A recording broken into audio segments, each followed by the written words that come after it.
വന്ന അധികാരത്തിൽ വന്ന ഉടൻ തന്നെ ഏകീകൃതത്തിലൂടെ നടപ്പിലാക്കിയിരിക്കുന്നത് പ്രഖ്യാപിക്കുക. വിദേശത്തു നിന്ന് വന്ന പൗരന്മാരെ തെരഞ്ഞു ഇറക്കി നാട്ടിൽ നിന്ന് ഓടിപ്പിക്കും എന്ന് പറഞ്ഞ സുരേഷ് ഗോപി.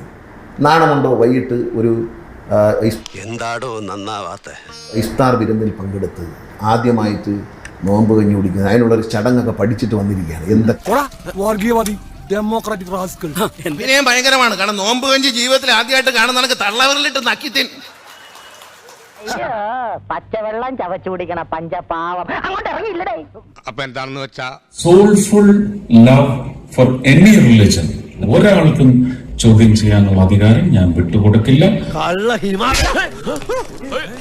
അത് ചോദ്യം ചെയ്യുന്നവർ ബാക്കി ഞാൻ പറയുന്നില്ല, അവരതിന്റെ ശിക്ഷ അനുഭവിക്കുന്നത് നിങ്ങൾ കാണും. 77-78 കാലഘട്ടം മുതൽ നോമ്പ് നോക്കുന്ന ആളാണ് ഞാൻ. സുഗുണം പോകരുത്.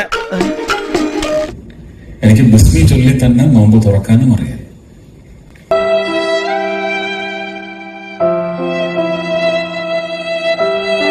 പടച്ചോൻ തന്ന അരിമണി പാഴാക്കരുത് എന്ന് പറയുന്നത് ജീവിതത്തിൽ തത്വം ആക്കിയിരിക്കുന്ന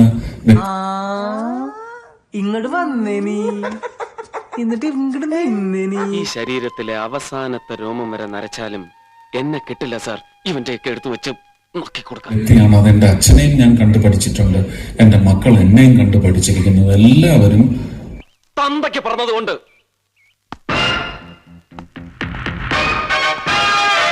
കഴിക്കുന്ന പാത്രം വിരല് വെച്ച് വടിച്ച് വിരലുകൾ മുഴുവൻ. പക്ഷെ സാരമില്ല, ആദ്യമായിട്ട് നിന്റെ വിവരക്കേടോണ്ട് എനിക്കൊരു ഗുണമുണ്ടായി. അതൊക്കെ വളരെ മ്ലേച്ഛകരമായ രീതിയിൽ കിട്ടിയ മുതലും പലിശ ചേർത്ത് കിട്ടി. ആരും കണ്ടില്ല. വാ, രാഷ്ട്രീയം ഒന്നുകൊണ്ട് മാത്രമല്ലേ, അതും എന്റെ രാഷ്ട്രീയം ഒന്നുകൊണ്ട് മാത്രമല്ലേ, ഒരു മര്യാദ വേണ്ടേ? അത് ജനപക്ഷ രാഷ്ട്രീയമല്ലേ. ഇവിടെ ഭയങ്കര പൊന്നിച്ചിട്ട് ശല്യം. ഞാൻ പോട്ടെ. അപ്പോ സംഭവം എന്തായാലും കളർഫുൾ ആയി. അപ്പൊ നമ്മള് ഇതിവിടെ വെച്ച് അവസാനിപ്പിക്കാം അല്ലേ?